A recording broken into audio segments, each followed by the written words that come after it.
What's up, people? How is it going? It's me, Mr. Byers. I hope y'all doing well.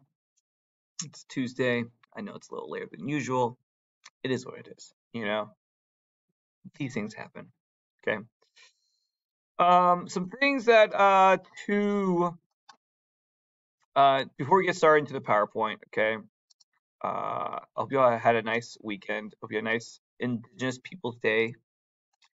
It was pretty nice out. It was a little warm, but what are you gonna do? Global warming. When people kill the earth, this is what happens. So, last week I realized I don't know if I really went over discussion for a personal poem. I don't remember demonstrating how to find that, okay, or what you're supposed to have done. So, in the case I didn't, in the case I did not, I'm going to tell you now, okay, that you need to do that. And you go to discussion board. And discussion 4, post a poem. 45 people did it, which is about 15 less than what I should have. There should be about 60, but only 47 did discussion 3, and only 44 did discussion 2. So I guess we're doing good.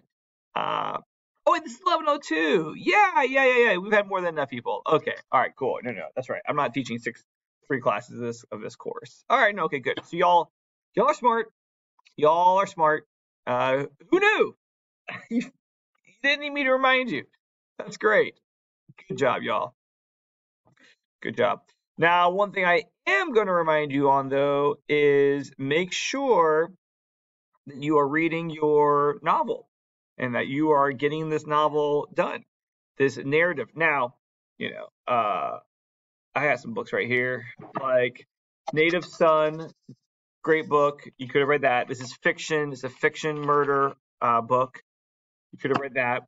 But like this book by The Year of Magical Thinking by Joan Didion. This is a narrative, but it's a true story. It's terrible. It's really freaking depressing. It's about the death of Joan Didion in real life, her daughter and her husband. Awful. Okay. So doesn't have to be fictional. It can be nonfiction as long as it's told like a narrative. It's told as a story. Okay. So make sure you're doing that because we will be writing your essay number 3 over the book. Okay, so yeah, ways up. Okay, so today what we're talking about, if we go to our English 1102 list of assignments and due dates, okay, we've already done all of this. We're down on to week 9.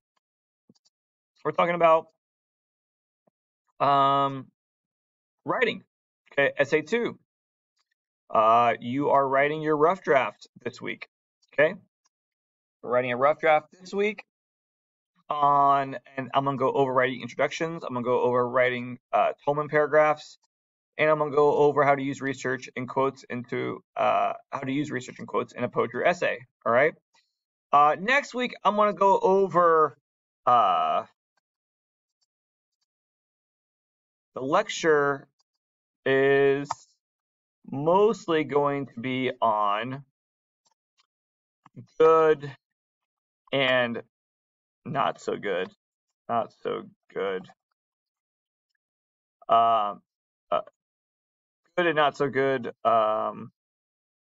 Essay 2, essay 1 samples. Okay. Don't worry, I'm not going to use anybody's name. Okay, but I'm going to go over some things that were not great about essay 1. Okay.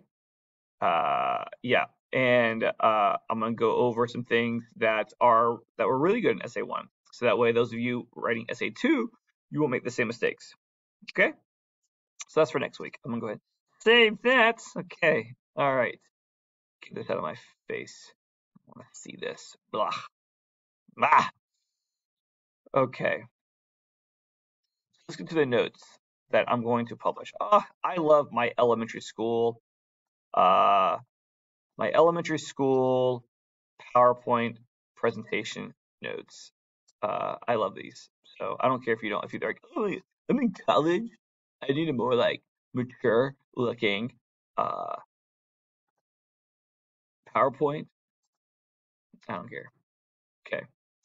All right, week 9, 1102, using research to support analysis of poetry. Okay, so here's the differences between essay 1 and essay 2. All right, I hate this thing. I wish I can get rid of this stupid thing. In essay 1, I focused mostly on MLA formatting and using quotes. Okay, in essay 2, I will be focused on the following: MLA formatting, same as essay 1. Use and punctuation of quotes, same as essay 1. But more now on essay structure. Good introduction, good body paragraphs, good conclusion, which I'm going to go over today. All right, and then here's the big thing you should know. If you make a higher grade on essay 2 than you did on essay 1, I will match your grade. If essay 2 is a 95 and essay 1's grade is an 85, then I'll make essay 1's grade into a 95. Okay? If essay 1's grade was a 75, but essay 2's grade was a 90, that essay 1 grade gets turned into a 90. Okay? Now here are the only exceptions. If you did not turn in an essay 1 on time, and it was a 0, and then you got a 70 on it or below, that grade isn't going to change. Okay, it's only for those who did better and than your essay 1, but essay 1 was turned in on time. Okay, because it's about showing growth. And so if essay 2 is better than essay 1, and essay 1 was turned in on time, essay 2 was turned in on time, but you improved your writing from essay 1 to essay 2, then I'm gonna reward you that for growth. Okay, and so if you improve, great. All right, there we go. If you have any questions about that or need some clarification, then email me. All right, so here we go. We're going to talk about using research and writing for your paper for poetry. We're going to talk about introductions, conclusions, and body paragraphs. A lot to do today. Okay, so there is one thing that you can do is called supportive research. Finding supportive research is research that directly supports your analysis because the author shares your perspective. That means that, like, if you are writing a paper on the yellow wallpaper, the yellow wallpaper, you find research that's on the yellow wallpaper. Okay, it's supporting your interpretation because it's also about your paper. I mean, about this short story that you read. Okay, so in this case, for this essay number 2, if you're writing about House in the World by Langston Hughes, you find a piece of research that's actually on that exact poem. That's supportive research. Okay, so if your topic is about how the main character in the yellow wallpaper becomes insane because of the setting, and then you find this article by Carol Margaret Davison called "Haunted House, Haunted Heroine: Female Gothic Closets in the Yellow Wallpaper." This piece of research is on the actual story that this hypothetical student is writing on. So this would be supportive research. Okay. And so then this student would read this and find this quote. The immediate and most disturbing implications is that she is infantilized in this former nursery. That's a quote about the main character in the yellow wallpaper. Okay. This quote supports this writer's interpretation of the work because this article is on the actual story that this student is writing about, has read, and is analyzing. Okay, so if you are doing, if you're analyzing the Edgar Allan Poe poem, like Alone, and you find a piece of research that's actually talking about Edgar Allan's poem Alone, then that's supportive research. Then there's also So while there's supportive research that directly supports your analysis because others shares your perspective, which I already did all this, okay, there's also topical research. Research that indirectly supports your analysis by applying the research to your topic. All right, so example, your topic is about how the main character in the yellow wallpaper becomes insane because of the setting. Okay, becomes insane because of the setting. So you find research that would support the idea of insanity caused by the setting. Like this research right here by Jingyi Wang. Social Isolation in Mental Health, a conceptual and methodological review. This research is not about the yellow wallpaper, but it is about how one's setting of being isolated can cause insanity. And we could use this quote in our paper. Previous studies have identified an association between loneliness and depression, suicidal behavior, personality disorders, and psychosis. So like if quit clicking. I'm writing my paper saying, oh, well, the character in the yellow wallpaper, she went insane, not because there was actually ghosts in the room, but because she was isolated. I could use Wang's quote here to prove how people in isolation often develop these terrible psychological issues because they were being isolated. Okay, so like this topical research, this is not on the actual story or the poem that you're going to be researching. It's just on the main idea that you're writing about. So you're going to need to use one outside resource for your essay. Actually, wait. No, not one. This essay, you're going to need to use several for this essay. You're going to use one per poem. One piece of outside research per poem. Okay? One per. I'm going to go ahead and fix that. One outside resource per body paragraph in your essay. Okay. Current slide, you can use Galileo, which is what I suggest that you do. Okay. Or you can use reliable web sources. All right. Some things that we want to look up might be more appropriate in Galileo, and others might not be available really in Galileo. So if you go to the library catalog, which you need to sign in through the website, through the school's website, you got to sign into your account, and you need to log in, or they won't let you use Galileo. Okay, you have to sign into your actual account for GTC, and then access the library website through your account. Okay, and then for you can type in your poem. Okay, type in your poem. Go to Literary Reference Center, type in your poem or your ideas, whatever you're discussing. Click on Advanced Search. You can do like theme or symbolism or characterization, setting. And then find an article that relates to whatever it is whether it's your poem or a topic in your poems that you want to discuss, like if you're coming out or patriarchy, racism. And then I want to demonstrate this in a moment for you. You want to be able to, you need to go down to where it says cite, and you need to get the works cited. This is the great thing about using Galileo is that it provides you with a works cited entry. So you can just copy and paste your citation once you find an article that you like. Okay. And then you need to read the article and find a quote that you want to use. Like I found this quote that I would use in my hypothetical paper.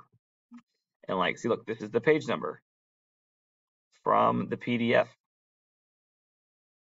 So when I cite it in my actual one, if I pull this quote, I would put the author discusses that blank, that comma, quotation mark, she presents an allegory, blah, blah, blah, blah, blah. No period. I'd have quotation mark, parentheses of the author's name, and then 203. Okay. So like, so hold on, let me just show you what this all looks like. So like for me, when I log in, that's my name, I have my apps. I'm not sure what it looks like from your perspective. I click on the library. I do databases.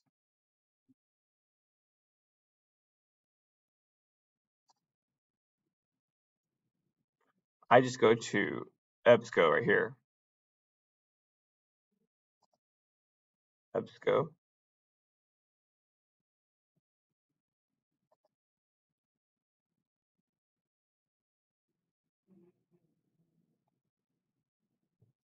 Okay.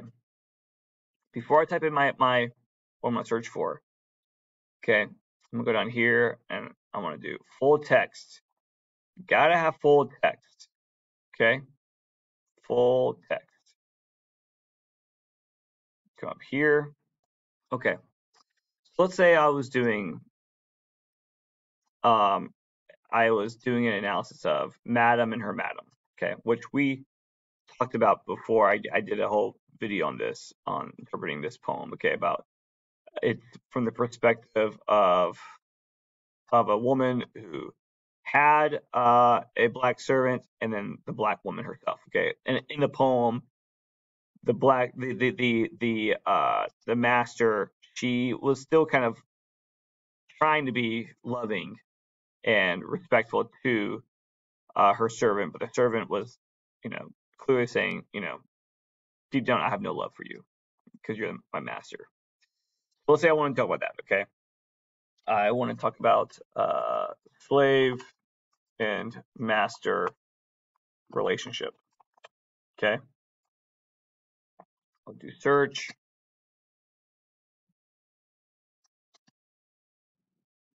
Let's see here.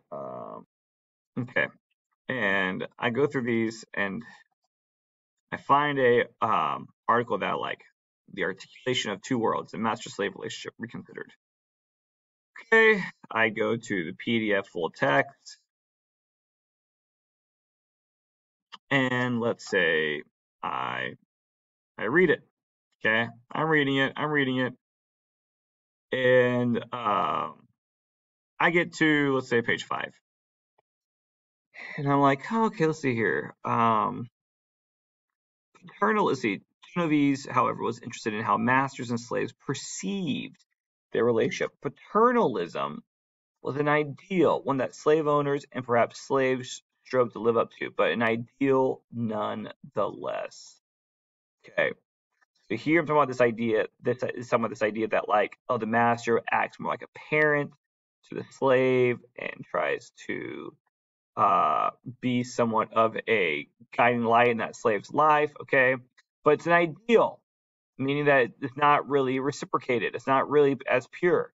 Well, I might want to make the argument that, well, yeah, here, okay, the master, madam, is trying to be like, oh, I love you. I can't live life without you. Okay, I need you. All right. Oh, Alberta, I love you so.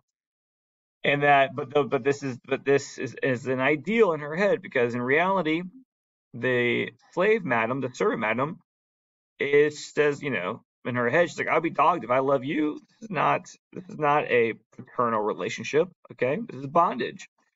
Let's say I want to make that argument. I like this quote. I'm going to use this. Okay, great. Then what I do is that I will like copy my quote that I want. I will come over here to where it says cite, and then I'll scroll down to MLA, and this is my citation. This is what I need to put in my paper. Okay, copy, come over here, say I already have some going on. already have a works cited happening. I put enter, okay, and I Control V, I paste it, but it's highlighted. I don't want it highlighted. Let's see, get rid of that. Okay. This needs to be double spaced.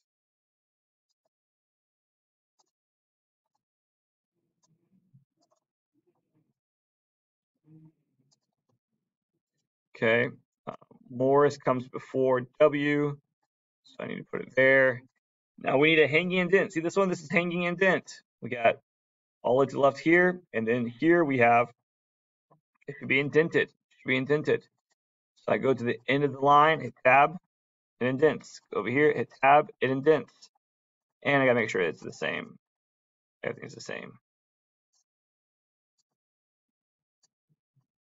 Okay, paragraph 0, 0, double. Great.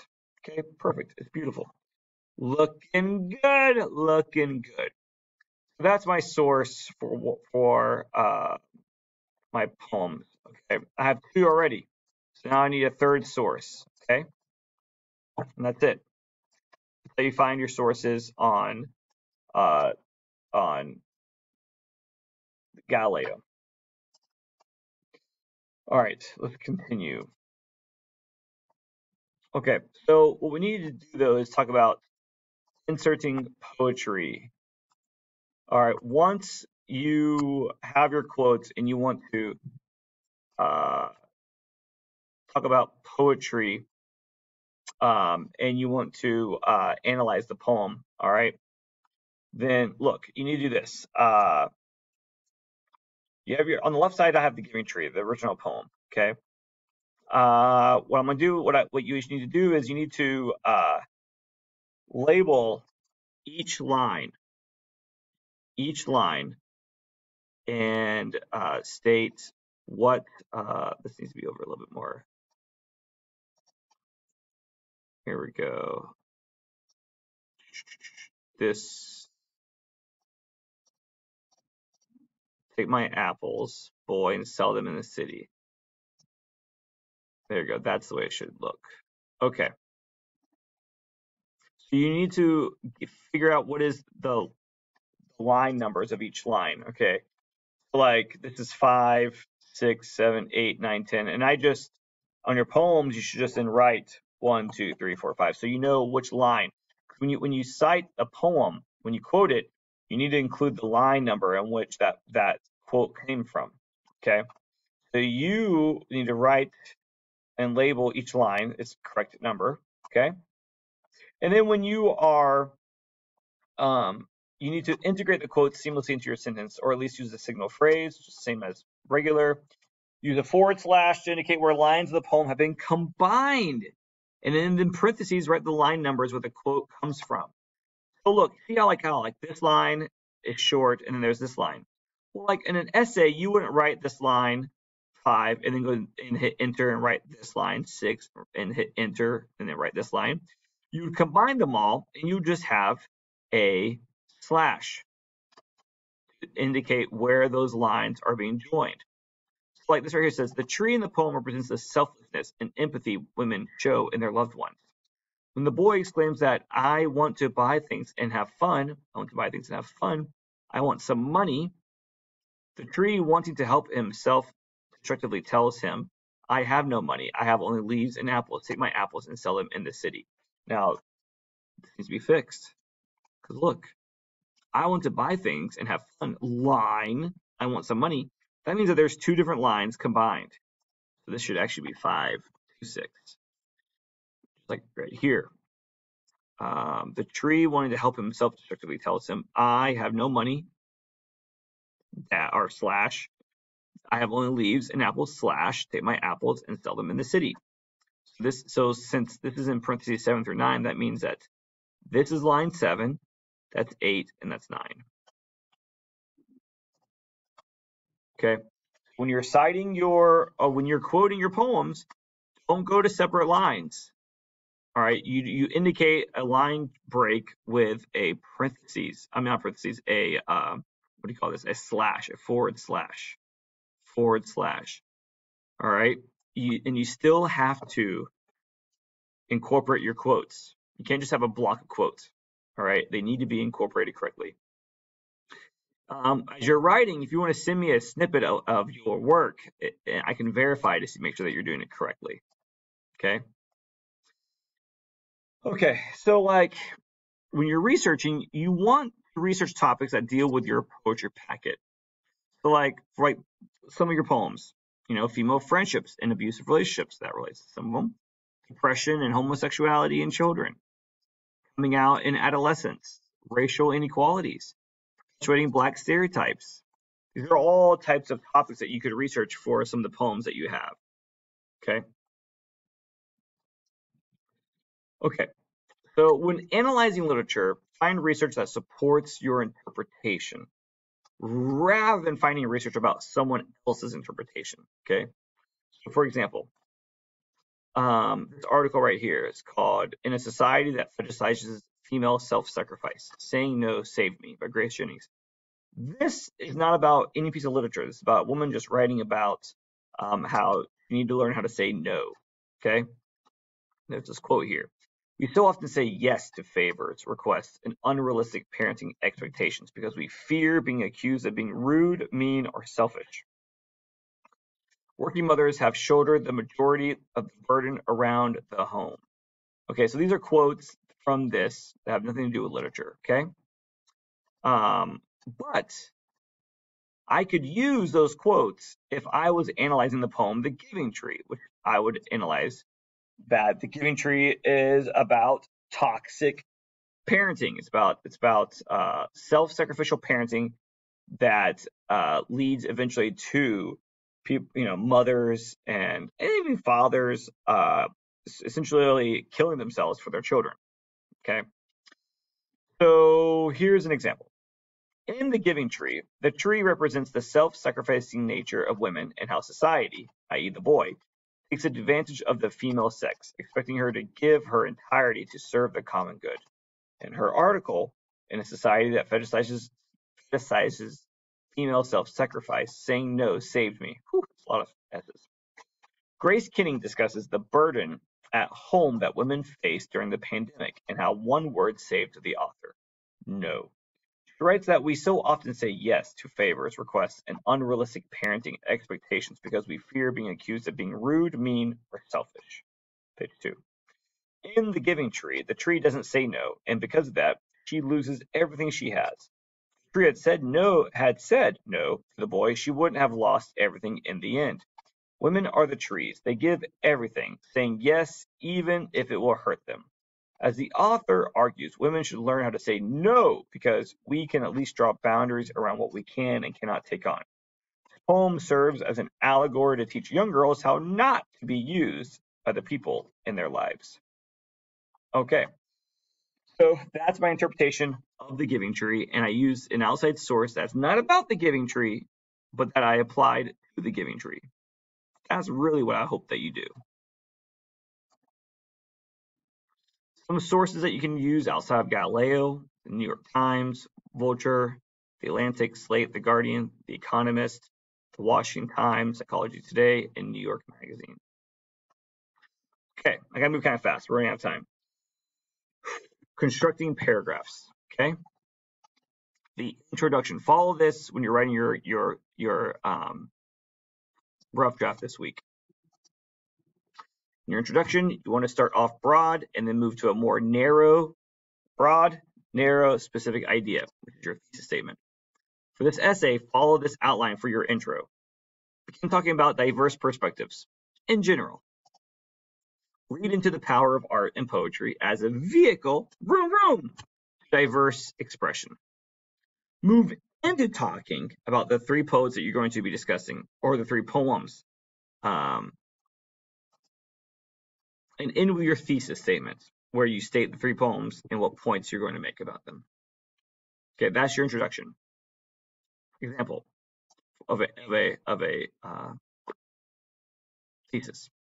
Poetry is a fundamental way to express one's existence, as it can be seen in the symbolism of the house in the world, the theme of phenomenal woman, and in the feminist messages in What They Don't Tell You.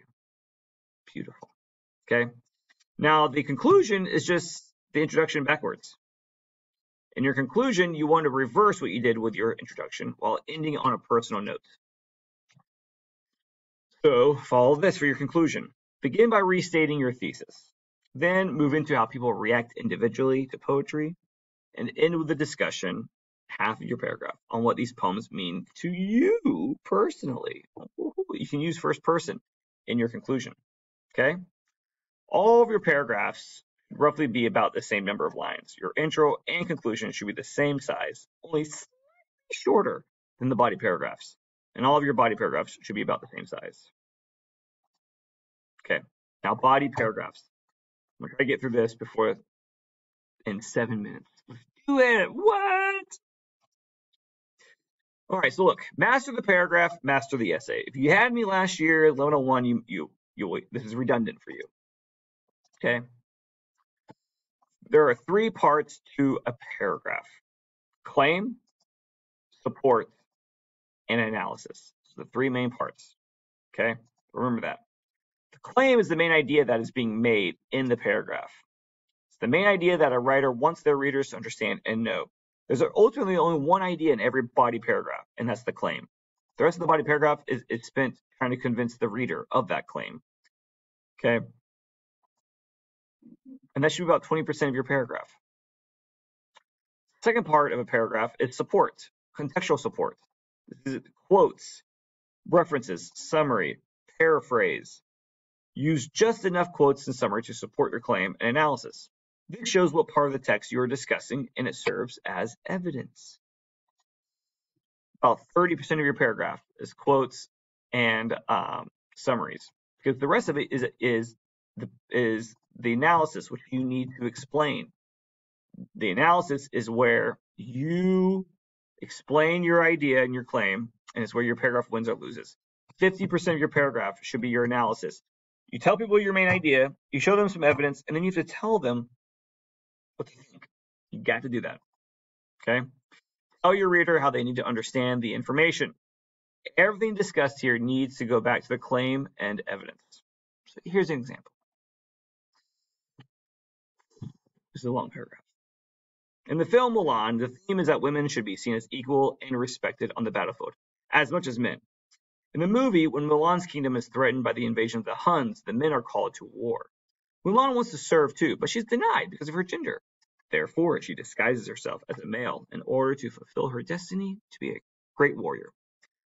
Mulan is confident in her strength and courage as a warrior, but the male-dominated and sexist society that she lives in prohibits her from fighting, even though by surviving and thriving in the war, she proves that women can be as equal or more so than men in war. Although the film doesn't explicitly show people being killed, because there are battles fought, it can be understood that people, in fact, do die in these battles. Yet Mulan survives. And if it is understood that she's the only woman fighting in this war, then that means she, a woman, has been more dominant in battle than many other male soldiers. With her rising political power as being a princess, and combined with the self-assurance in believing that women can handle battle, she'll be a mighty influence in her kingdom at leveling the field of respect paid toward women in battle and society. Ooh. Now let's see how this is broken up. Okay. The claim is this. In the film Mulan, the theme is that women should be seen as equal and respected on the battlefield as much as men. Here's some support throughout the text, okay? And then this is the analysis. What does it look like? Look like this. Claim, support, analysis. My main idea, women should be seen as equal and respected as men. Here, this is a straight summary from the film. And all of this is interpretation and analysis and explanation of the important stuff. Okay? The way it looks when you color the claim and the support and the analysis. And that's how your essays should look. Okay. I'm not going to actually go over these examples. I just have a variety of examples. I'm posting these notes online. You will have to see them. If you want to read some more, okay, this is some examples of strong writing. Okay, claim, support, analysis, more support and more analysis. Okay. This is weak writing. Okay, short, All right, it's not enough. Okay, so you can read that stuff on your own in the notes that I'm going to post because I'm saving this. I think I already have this as an Adobe file. So I'm going to post that for you. It will be in. It will be labeled so you can read it. Okay, all the notes, PowerPoints. You're writing your rough draft this week. Write it out. We're gonna do some peer editing. I'm going to, I think, I'm going to go over good examples of SA1 and bad examples of SA1 to make sure that you can check yourself and not be making any of the same mistakes that other people have made from SA1. Okay. If you have any questions through all this, send me an email. Peace out, people. Hasta la vista. Bye bye.